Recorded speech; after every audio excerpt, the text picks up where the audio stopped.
Sayyidi, please forgive our ignorance. Many news articles are coming out reference that the human body now are filled with microplastics. Are these related to the infestation of parasitic jinn nanotechnology? Yeah. I think it's a general contamination of the human body. So if the earth is a reflection of our reality so I think in the rising sun and Insana Kamil is the earth, moon and the sun. The earth represents humanity and humans, the moon represents guidance, and the sun represents Divinely light of Sayyidina Muhammad and the prophetic guidance that always comes to the inhabitants of earth. And within ourselves we're the earth, our heart is the sun and our head is the moon. And as they contaminate the earth for the destruction of mankind, it's where we live.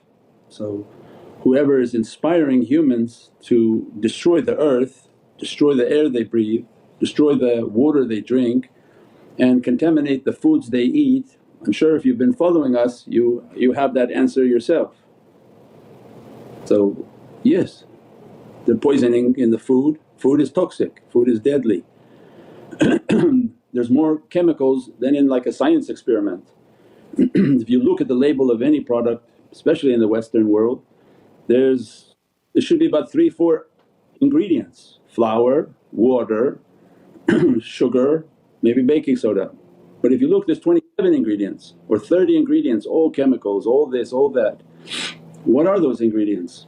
So everything has been put toxins. If the end game is not known then people don't understand what's happening.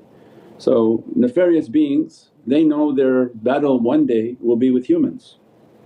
So why not inspire the humans who don't seem to have any guidance or inspiration, that we will destroy their energy, destroy what they hear, destroy what they see, destroy what they wear, destroy what they think and destroy what they eat. This is what we described many times, attack from 6 directions. So what isn't something to destroy us? It's easier to find what isn't, because everything is now something that will destroy humanity. So we have to search very hard to find what isn't something that will destroy us. What is it that we can wear? What is it that we can eat? What is it that we can do that will have a benefit for us? And then that has to be into the heavens. And that's why we say then you have to follow the door to the heavens. And many people thought maybe there are 3 doors, 4 doors to the heavens. It can't be idol worshippers because there's no door to the heavens for idols, because the concept of idols means the door is right here. Because they're choosing a door through a vehicle or a person and saying that is what we'll worship. So it can't be idolatry by virtue of its principles. Then it can't be religions based on violence where they agree together and say, yes, the raping of these boys under imprisonment, they agree, yes it's allowable. That can't be a Divinely religion. Rape is not allowable by heavens, killing is not allowable by heavens. Mercy and rahmah to those whom you love and mercy and rahmah to those whom you dislike is the way of the heavens. So the world becomes clear, what we described many years ago, the grey would disappear. The black means has no relationship to the heavens, and you see it now. What they say, this man is going to be God, that's not the heavens. This elephant is a god, this is not the heavens. We're allowed to slaughter everybody, this is not the heavens. Then you see the white door of the reality of Islam, that you have to fast, oh that's from the heavens. You have to pray, oh that's from the heavens. You have to be modest in your men and your women, that has to be from the heavens. You have to have families. The other side has more dogs than they have children collectively on earth. They own 2-3 dogs per family and not one child. So what was the purpose of your existence on this earth? Was to procreate, to build tribes, to build your reality so that it would continue for all of eternity. So the door of the heaven becomes more and more clear on this earth. And that's when the Ashab al-Kahf and the people whom are running to the cave, Allah dresses them with lights. And if you look now, this month many bizarre things are happening outside. They say all sorts of alien things are happening, UFOs are being pictured, all sorts of destructions and all sorts of difficulties, because Qur'an is guiding in the month in which to run to the cave. Then you see the people who are not in the cave, all of these bizarre events are happening upon the earth. And the cave is spiritual, the cave is that you go to your heart and say, I have to run to the Divinely Presence. It becomes less and less confusing that all those they don't seem to be the Divinely Presence. They don't fast, they don't pray, they're definitely not modest and they're not believing in the oneness of God. That we find the door through the teachings of these saints that they represent that door on this earth. Not that they're worshipped, they're not an idol, but they merely propagate a teaching and ask you, enter in. Build your relationship with the Divinely Presence and the prophetic reality of the one whom will teach you about the Divinely Presence. So that door becomes more and more clear, right? Because Holy Qur'an is guiding you, لَجَاءَ نَصْرُ اللَّهِ وَالْفَتْحُ. A day will come where you see mankind coming in droves. Why? Because they need a solution, they need guidance, they need clarity. All that they built of their dunya world, their relationships and, oh they thought these were good people, this one was good, that one was good, it's collapsing for them. They look back and say, it doesn't seem like they were good at all. They actually have a thirst for blood and violence. This is all the dunya collapsing. And we said before, we thought those people they were pious but they spend more money on a soccer ball and stadiums, that can't be piety. So they don't represent. So exactly what Prophet was teaching. The East is collapsing, the sun has set. So where's the sun going to rise from? So no need to go looking for the East for guidance, it's collapsing. And whoever's in the East they have to stay silent because oppressive governments. So where are you going to find guidance? In the West.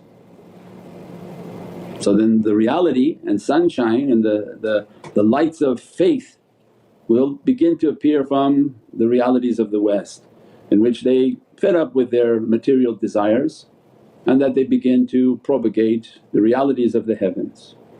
And we see that the whole Eastern world has sold their faith and has no faith from any group. We're not distinguishing between any, all of them rotten to the core. Just look at their actions, this is not anybody's comments, we go based on actions. What is it? Amanu wa amilu salihati. Allah says, it's faith and good deeds that show you, not words, not tongues. So I'm not saying something from tongue, we're saying it's the good deeds and your actions that Allah's looking at. So look over to that side and say, I see neither good deeds nor actions. So where will you see that? In the West. So, but they're like this, that's not your business. The business is you start to see in the West the people they drop and they start to cover themselves and line up for Ramadan and begin to fast. What they were is not important to you, but what Allah will make them to be is immensely important. That's what the signs are coming, that's what it means when the sun will rise. You look every day, you look on social media, say, this guy's becoming Muslim, that person's becoming Muslim. That's exactly the sun is rising, the lights are hitting the hearts and souls of people. That which they worshipped crumbles in their eyes, they see it as completely garbage and rubbish because this is a free society in the West. We see and hear everything, we're not fed what a government wants to give us of information.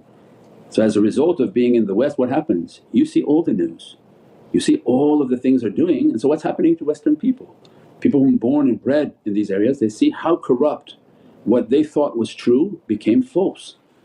That's when Allah's describing like a qiyamah for them, it's like a judgment day for them, that all that they built their life on it collapses.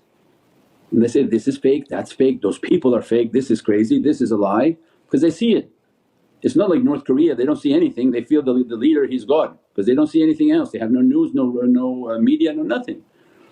But the haqqaiq of the West is they see everything, they're understanding everything, and that reality is crushing and the reality of Islam is now beginning to shine. But we said the Sharia law, and they said, there's never going to come a Sharia law here, and they don't even understand English. What's coming is natural law, where we say, no, this man on man is not right. The natural law is to procreate and have children. The natural law is the respect for humanity, the respect for every single soul. The natural law, the difference between black and white makes no difference, like the thing of the comb. What Prophet described all humanity, they're just the pieces of the comb, all equal. What sets them apart is their piety and their actions and deeds with Allah. This is the Divinely nature and the Divinely laws.